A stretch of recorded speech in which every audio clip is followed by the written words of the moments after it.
Thank you for staying with us. You're still watching The Breakfast on Plus TV Africa. It's time to take the global stories that has made it to the front pages of our national dailies this morning.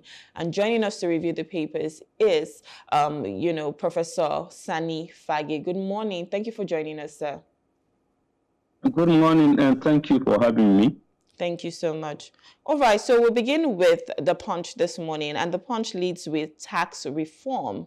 It says reps suspend debate indefinitely as northern governors mount pressure.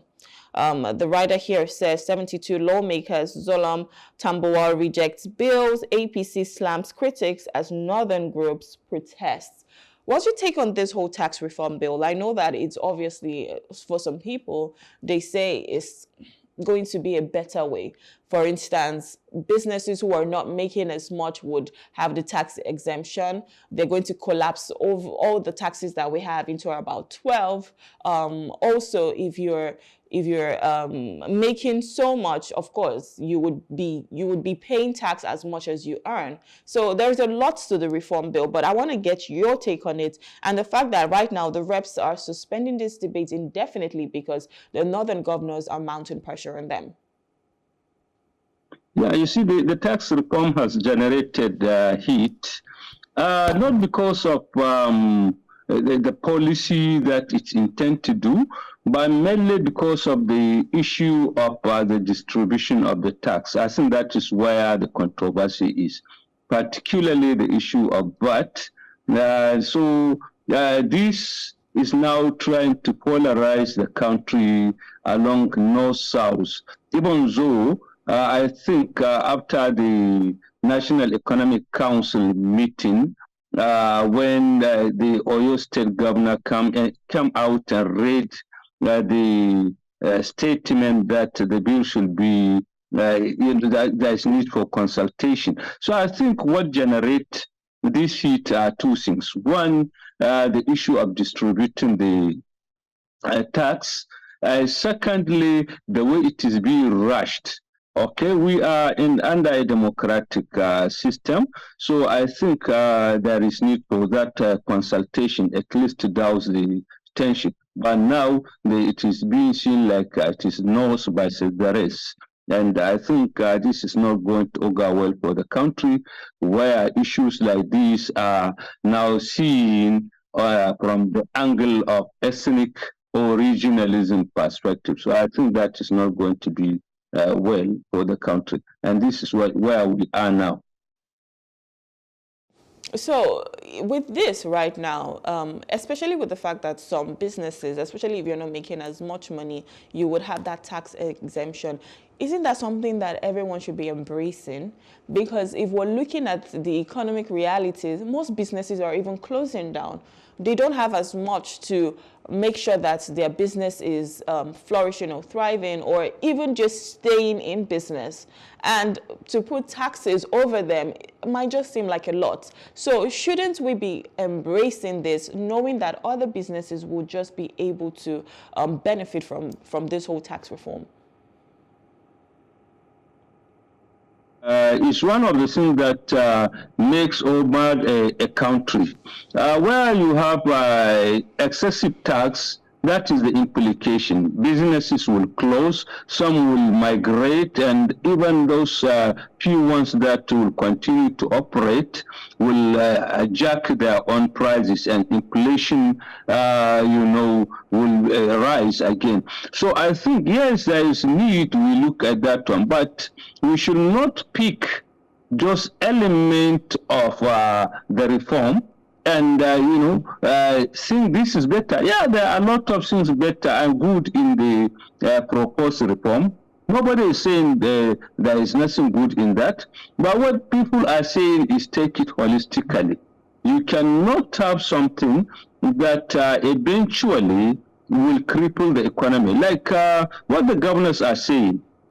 Okay, for example, Governor Zulum, who came out and talk about it. One, if we are talking of being APC member, he's a very strong APC member, and his position is clear. What they are saying, the governors, is that by the time we take the whole reform, many states could not be even able to pay salaries. So where are we going? Do we exempt the few companies, and now we destroy the basis of the country? So what we need is, what they are saying is, let's have consultation, let's have a hard look on the issue holistically, and then we see where we go from there. So I think this is what we should do. We shouldn't be talking about the politics about it. Yes, there is need for reform. Then we consult the people. After all, like I said, it is a democratic system. We have to consult every stakeholder. Every Nigerian is a stakeholder. So there is need to have wider consultation for that, rather than to start shooting out, these are pro it, these are against it. All right, so there's another story here on the Punch that says minimum wage strike begins in 5 states, FCT as panel meets. So, of course, there's been a new minimum wage, 70,000 naira. However, a lot of states have not implemented that, and now they're going on strike. Some of these places are, of course, workers in the Federal Capital Territory, Cross River State, Nasarawa, Ebonyi, Kaduna, and Zamfara states. And it just says, they may just close shop today, which is Monday, because they haven't gone ahead to ensure that they're implementing the new minimum wage, which, if you ask me, 70,000 naira is quite little, especially with what is going on in the country. If we're looking at petrol, since the fuel subsidy has gone, it has increased tremendously, and now you cannot even buy a full tank with 70,000 naira, because that's less than 60, or that's less than 70 liters. A liter of petrol now is over 1,000 naira. Before you're going to feed, before you're going to pay your rent, do other things, of course 70,000 naira is not as much, but yet we're still seeing some states who are finding it so hard, so difficult to implement this. I want to get your take on the fact that now they want to go on strike. Do you think, it's just way above, like they shouldn't be doing that, or they should just wait till when it's implemented? Yeah, you see, we are talking of minimum wage, which is now a law. So any state that refuses to implement it is violating the laws. So I think the states that are yet to implement, the union have the right, and I support that they should go on strike at least for the government to do it. Because you see what happened if you don't pressurize the governors, we are going to be where we were with 30,000 minimum wage. When the 30,000 minimum wage was agreed, 4 years or 5 years after it was agreed, states like Zamfara, like Adamawa and other, up to that time, they do not implement it. So I think there is need to pressurize the governments. Yes, I support the labor, and that they should get this in. After all, the minimum wage that we have, it's not something that can take an ordinary person, to survive for a month. We are talking of filling a tank. That is those who can afford it. But even feeding oneself with 70,000 naira is not possible. So I think the governors that are yet to start implementing it, they should implement it to avoid the strike. And some of the reasons why, like in Kaduna and other places, that they are on strike, they are threatening to go on strike.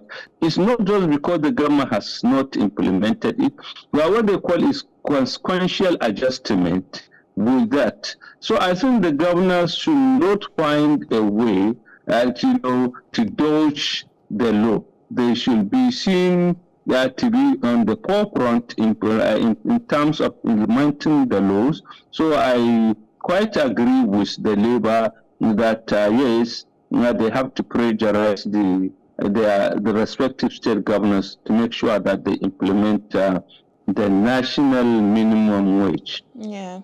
I think it's just quite unfortunate that they're dilly-dallying and taking so long to implement this when they know that people need these monies to be able to fend for themselves. Why is it taking so long? And I don't know who's supposed to come on board here to ensure that all of this stays implemented, because it's already been passed to law that the new minimum wage is 70,000 naira. I know some states are even paying higher than that. So I don't know why they're taking so long to just implement this. So another story here, well, it says military retirees plan protests over unpaid entitlements. These are part of the government. These are people who work for our nation, and they've served our country, but yet their retirement entitlements are not being given to them. I want to get your take on this, that we're taking so many loans, we're owing so many debts, but even the people that were supposed to be paying, we're not paying them. Yeah, you see, it's quite unfortunate. These are people who serve the country, put their life across. In fact, every worker put his life across for the nation. But the ones on the forefront are the military. And I think, one, it is not fair that people who serve and they could not get their own entitlement, pension benefit, and gratuity that they are due for.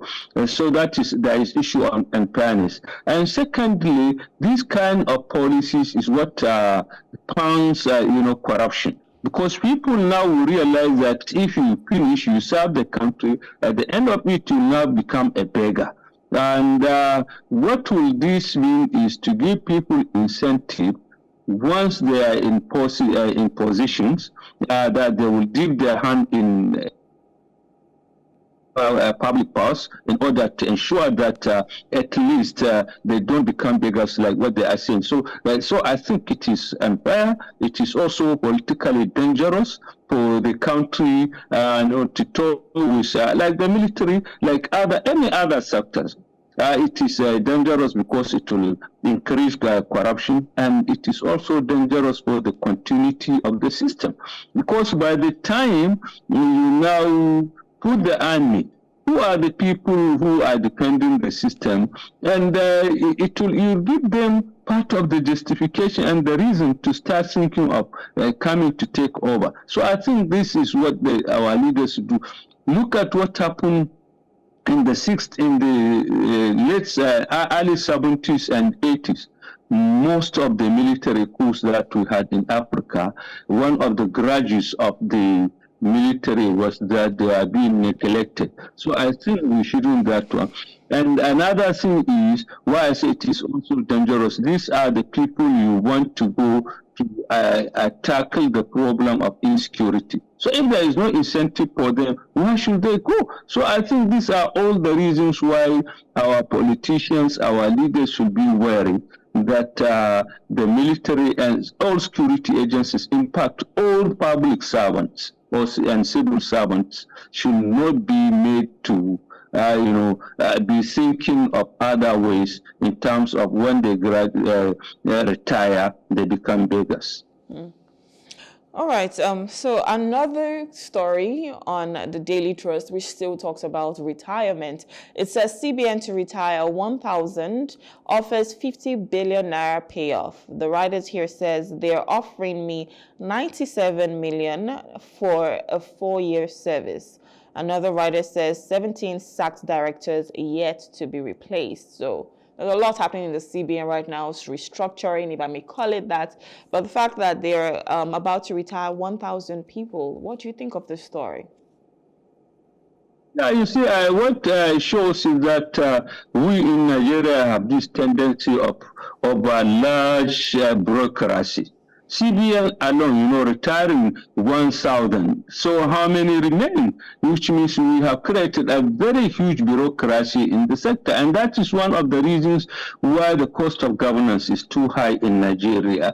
I remember the time we went on study tour to Ghana, we went to the central bank. In fact, the whole central bank, except for the governor and his deputy and secretary, there were no large staff around to run this system. But here we are with such a huge number. That is one thing, the huge bureaucracy is what this one indicates. Secondly, is the fact that even if the government, there is an issue to rationalize, to restructure the system, then we have to be worried about the politics of Nigeria.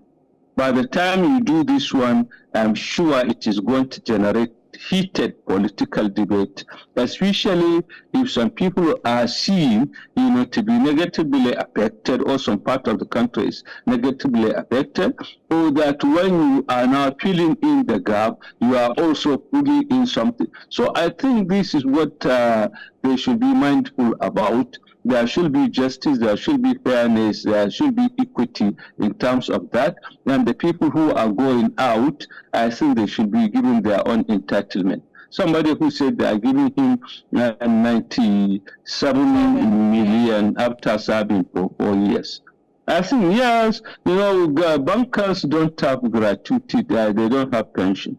But if you look at it, some of us have, like myself, we are serving the system now for over 45 years. And yet, if you look at what we are earning, we are not going to get up to that 95 million after 40-something years. So I think that is what will also generate debate, what the central bank is doing. Okay, so let's move over to The Nation. The Nation has a story here that says French investors to revive 2,000 abandoned mining pits in Nigeria. So I know that the president obviously was in France lately with President Macron of France. And of course, there was Tony Elumelu. There were lots of people there as well. But now we know that the president has been moving around looking for foreign investors. Well, good thing. Something is finally working, because now French investors to revive 2,000 abandoned mining pits in Nigeria. What do you think is going to happen with this? What impact are we going to see? More businesses, or rather more job opportunities, more employment for people? Is obviously this going to help the average Nigerian? I want to get your take on this. Yeah, you see, it is good that we have one of the things that where everybody is advocating that Nigeria should diversify its own economy instead of reliance on oil. The country should diversify. So this, in that direction, is a good thing. That at least we are now trying to see, or we are seeing an attempt by the government to make sure that other alternative sources of the IGR are being exploited. That is a very good thing. But we have to do it where there is a caveat to that, because usually when you have foreign investors, they come, exploit the country, and impoverish the people. So I think what the government needs to do is not just be too eager to attract them, but they should have a fair conditions for Nigeria and for Nigerians. Because what we are seeing is that the small industries that we are seeing foreign, Nigerians are literally treated as slave labor in the area. So I think that is also where the government should do. What I'm saying basically is that it is good you attract investors and technology, but it is also a must that the government should put eye on it to make sure that there is justice to Nigeria and Nigerians, not just to give away everything, and also to make Nigerian workers slave in their own countries. All right, thank you so much for that. Another story here says consumer rights violation. FCCPC to engage bank, telco, airlines. So, in fact, something that we even spoke about was the fact that Dangote had said the petrol that was being imported by marketers are substandard fuel. And one of the questions that was raised was, what is the role of FCCPC if they're not going to ensure that consumers' rights are paramount? And of course, now we're seeing that here. So they are to engage bank, telcos, airlines on this to ensure that people obviously have the best services. I want to get your take on this story right now, the fact that FCCPC is to engage them based on consumer rights violation. Yeah, you see, that was what I was implying when I talk about that the foreigners coming to invest. Yeah. So I think there should be, protection of the interests of Nigerians, whether consumers, whether laborers, whether whatever. I think that is the right thing that we should do. We should not leave, people at the mercy of producers, or at the masses of company, or at the masses of investors. So I think that is what we should do. All over the world, that is what happened. You have consumer protection in even America and other things that, you can now complain and make sure that you are not being exploited by the producers. So I think that is a right thing, what the government should do to make sure that the rights of consumers are protected, in as much as also the rights of the producers are protected. So there should be balance, there should be fairness, there should be justice, and that is what the governance is all about, to ensure that nobody is exploiting the other. Okay, so another strike that is even supposed to happen is obviously lecturers of polytechnics. And on The Guardian, it says government mom as poly lecturers begin strike today. So most of these lecturers, they are not being paid. They've been owed salaries for a while. Even ASU, they had this agreement they were going to be paid. They haven't been. But let's just focus on the poly lecturers today now. So they're not being paid, and now they're going on strike. The government is not responding. What do you think about this? Isn't this where they're supposed to ensure that, of course, the education of our citizens should be crucial, and they need to pay these people so that they can go to work, go about their jobs, lecturing these students? Right now, they're not saying anything. Nobody is coming to the table to say, okay, you know what, let us negotiate. This is what we can do. This is maybe a payment plan that we can give you. Nobody's saying anything. I want to get your take on this, please. Yeah, you see, I don't know why it has to take a strike for the government to respond to, teachers or to all workers. It doesn't have to go to that level. What you do is, these are the things that you have already agreed upon. So it's a part of justice for the people in charge to make sure that they honor the agreement that they have entered into. And that is one thing. The second thing is that these, excessive or incessant strikes that we are seeing in various sectors is gradually crippling the system. It's gradually crippling the sector. And the effect of it is not now. It is a long-time effect that you are seeing, gradual collapse of the educational sector. And with that, virtually everything will collapse. Because what is most important is for you to build to empower and to educate the populace. By the time you do that, all other problems that are facing, you will have the manpower to manage it. But if you allow it to continue to degenerate like the way it is going on now, just because some people are in the position they refuse to honor this agreement, the effect is that the country will be going down and down. As the saying goes, there is no nation that develops above its level of education. And how do you ensure the education is competitive in this era? Well, is that you make sure that you have quality teachers, quality system, and also well-motivated staff. And one of the ways by which you motivate them is that their due should be paid as and when due. All right, so let's just take this final one that says judiciary graft, abuse of power, diminish public confidence. And that is what the AGF says. So judiciary graft, abuse of power, diminish public confidence. Not even just public confidence. I think there is a lack of trust between, the citizens and the judiciary, because most times you feel like they're in someone's pockets and you cannot even trust, the judgment or whatever they say. And sometimes it seems like it's just abuse of power, because if I have money, I can buy them. So there's a lack of confidence in the judiciary system. And now the AGF is also saying that, but what is your own take on this?